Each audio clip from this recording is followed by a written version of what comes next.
Assalamualaikum warahmatullahi wabarakatuh. Perkenalkan, nama saya Nanda Nahdiatul Rizkyah dari Prodi Ilmu Hadis kelas E3. Di sini saya akan membahas tentang bagaimana cara penyelesaian mukhtalif hadis. Sebelumnya saya akan sedikit menjelaskan tentang apa sih mukhtalif hadis itu. Mukhtalif hadis adalah hadis maqbul yang bertentangan dengan hadis lainnya dan masih mungkin jika dilakukan kompromi atau diskusi antara keduanya.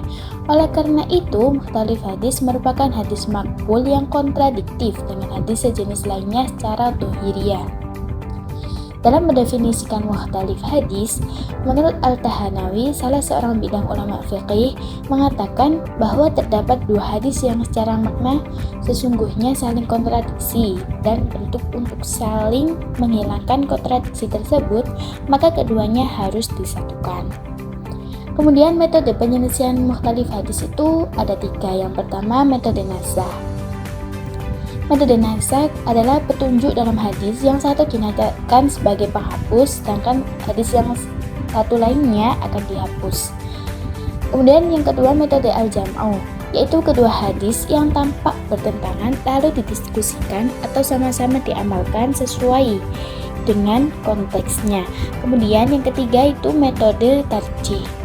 Metode tarjih adalah meneliti dan menentukan petunjuk hadis yang memiliki argumen yang lebih kuat. Nah, selanjutnya ada contoh hadis mukhtalif dan saya penyelesaiannya itu menggunakan metode tarjih. Nah, hadis yang pertama dan hadis kedua ini bertentangan. Yang hadis pertama ini Rasulullah pernah berwudu dengan basuh muka, tangan, serta mengusap kepala sebanyak 1 kali. Sedangkan hadis yang kedua, Rasulullah berwudu sebanyak 3 kali. Nah, dari segi sanadnya itu, yang dari hadis pertama itu terdapat 3 perawi, dan hadis yang kedua terdapat 4 perawi. Nah, sudah jelas kalau hadis yang kedua itu lebih kuat, karena dalam metode tarjih, apabila ada hadis yang perawinya banyak, maka hadis tersebut lebih diutamakan daripada hadis yang perawinya sedikit. Kemudian dari segi matan, hadis yang pertama itu kan Rasulullah pernah berwudu dengan basuh muka, tangan, serta mengusap kepala 1 kali. Sedangkan hadis yang kedua itu Rasulullah pernah berwudu sebanyak 3 kali. Nah, dari segi matan,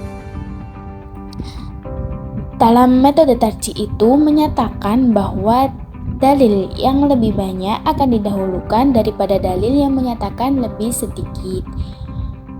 Maka dari penyelesaian tersebut, hadis yang bisa kita gunakan dalam kehidupan sehari-hari itu hadis yang kedua, yang Rasulullah berwudu sebanyak 3 kali.